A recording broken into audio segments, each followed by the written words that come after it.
We are back for another nail day already. It's only been a week and a half, but I'm over it and I want something different. The beauty of doing your own nails at home is that you can do whatever you want. So if I'm tired of them after a week, I change them. It is a good thing that I have fun doing this. I also didn't do the best job on these last ones. They're a little lumpy.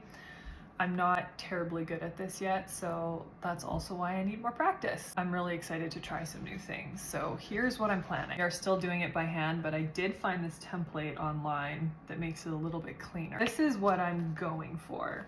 The colors aren't quite right because I only have so many pencil crayons, but it'll be something like this. I'm thinking in more earth tone. I might switch it up a little bit as I go, we'll see. The cow print, I might do a snake print instead because I really want to try my blooming gel. I also want to try out my 3D gel and try and do some chrome. So we're trying a lot of different things today, but I think it's going to be really fun. I am going to miss this guy though. He looks like a little dancing man. Bye little guys. Bye zebra pink nails.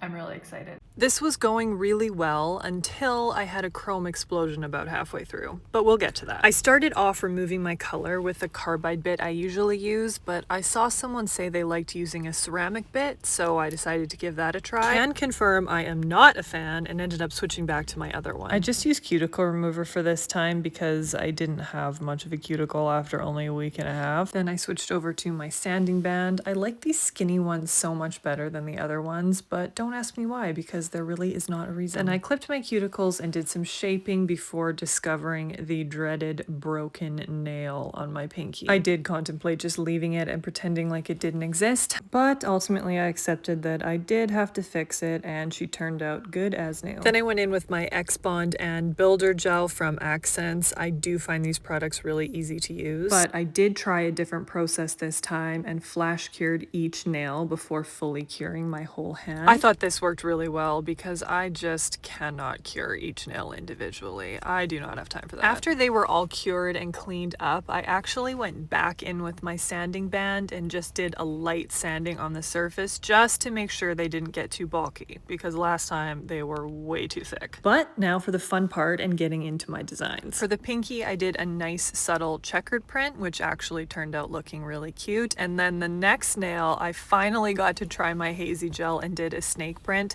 I cannot believe how good this looked for how easy it was to do. Like, my mind is blown about that. Then I did one solid nail and actually put tape on two of the other nails to try and get a straight line.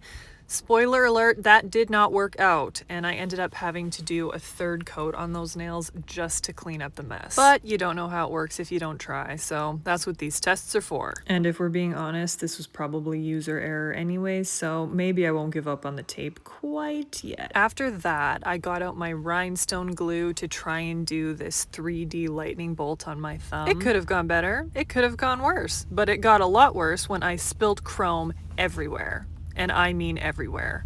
All over my hands, all over my lamp, all over all of my nails. This is me trying unsuccessfully to get the chrome off my lamp. That stuff sticks to everything. I also let my right hand bloom for a little bit too long, so the snake print looks a little wonky. And so much chrome spilled onto my thumbs that I could not possibly get it all off. So these could have turned out better, but they're not bad. I really like these ones, and I'm hoping to have them on for a little longer.